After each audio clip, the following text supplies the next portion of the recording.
Hey, what's up, guys? It's Common Guys here, and today we're going to talk about the controversial decision that WWE made on Raw for the Women's Champion and some other stuff that happened on Raw and Smackdown. So here we go. Now, we got Liv's full revenge tour ongoing, and I was so hyped starting Raw because they announced that they were going to have a battle royal type of match to determine who is going to be Rhea Ripley's replacement and who is going to hold the championship belt. And I was so excited because Liv Morgan, Revenge Tour, she took out Rhea. The hype was real. I wanted to see it. And then they announced Becky Lynch was also part of the match, which all of a sudden a lot of alerts started happening in my brain because I was asking myself, like all fans should, is Becky Lynch going to take another loss, especially on TV? I don't think so. She has seniority. Now, before the match, they had this weird moment where Liv Morgan and Dominic Mysterio had a stare down, which kind of calmed me because I thought in my head, maybe this is all a trick. Becky Lynch coming back might not affect the revenge tour because Liv Morgan is going to steal Dominic from Mommy. So I was like, maybe, just maybe, Liv is actually going to win the title. And this was lining up with what was happening throughout the night because Damian told JD and Dominic that he doesn't need them to defend this title and he can do it by himself. No, Finn Balor also was not there tonight. So, it might be that when Finn Balor comes back, he tries to smooth things over. But ultimately, I thought this was a perfect opportunity for Liv to win the champion, have Dominic leave the group, and ultimately take away everything Rhea Ripley worked so hard to do, especially with the Judgment Day, and that Damian is the perfect catalyst for the breakup of the group. It seems so perfect, and now we get to the women's match.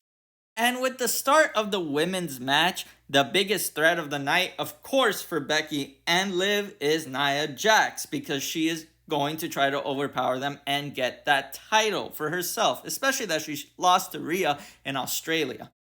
And surprisingly, it was Piper that took out Becky from the ring and threw her to the side where the announcer's table is to throw her through that table. Nia Jax, seeing an opportunity and having a vendetta against Becky Lynch for all the damage she did to her, came out and ultimately tried to get the best of Becky, continuing to destroy her and Piper at the same time. It was great because I thought this is how they're going to eliminate Becky, build a feud against Becky and Nia Jax and Piper for trying to do her dirty and have Liv win.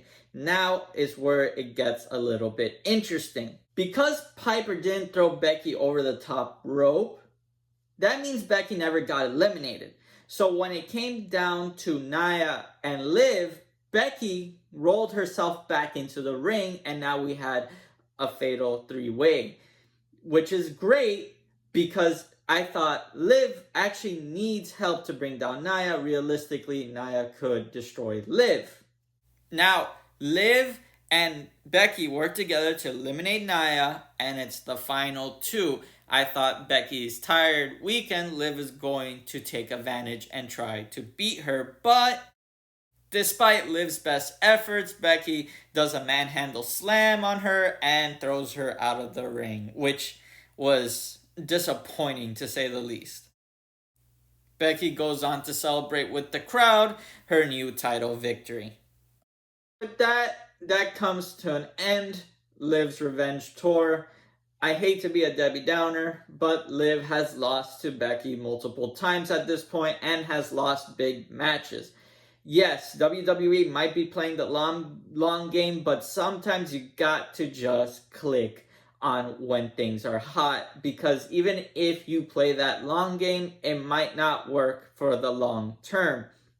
You can't have Liv Morgan constantly losing these big matches if you want to build her up and build up this revenge tour. This deflates her and deflates the fans because everybody wanted to see Liv win.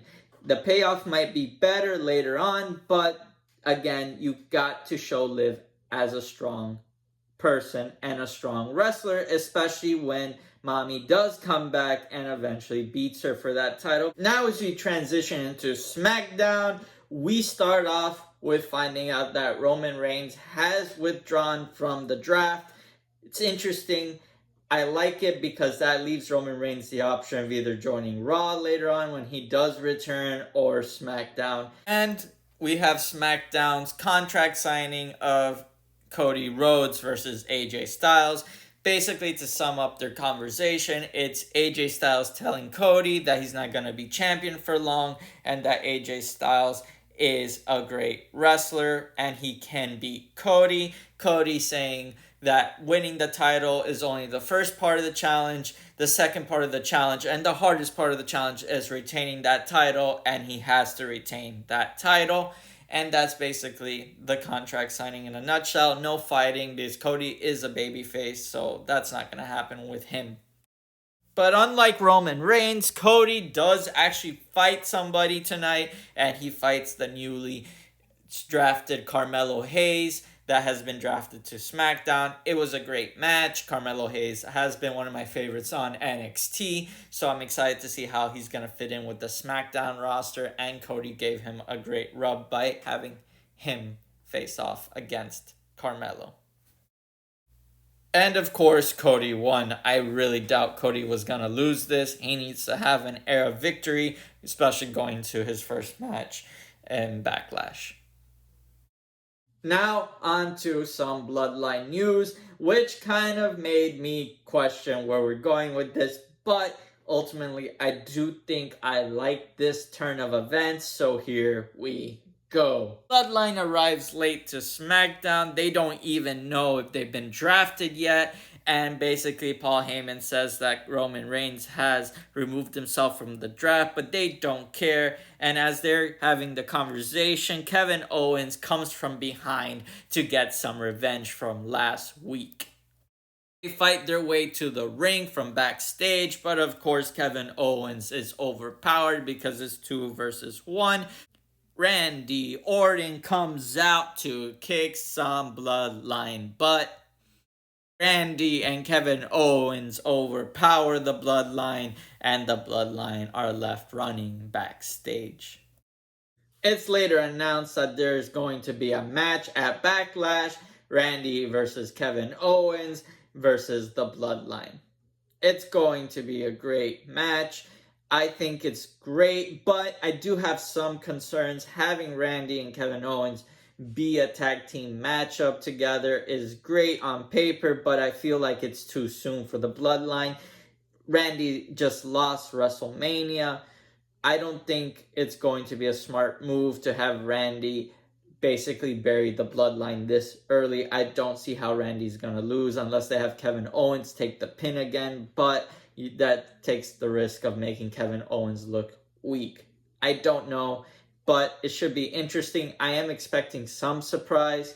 Also, now that Cody Rhodes is officially a SmackDown draft person that got drafted there, just to clarify that, it should be interesting how the Bloodline will or maybe interfere with him. It's going to be interesting as we build through this.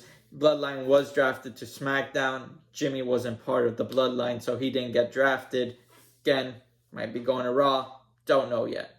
Anyways, that recaps both Raw and SmackDown, the biggest moments. I'm excited to see how this continues to build. And as always, see you on the next one. Let me know what you thought down below. Please like and subscribe. Thank you.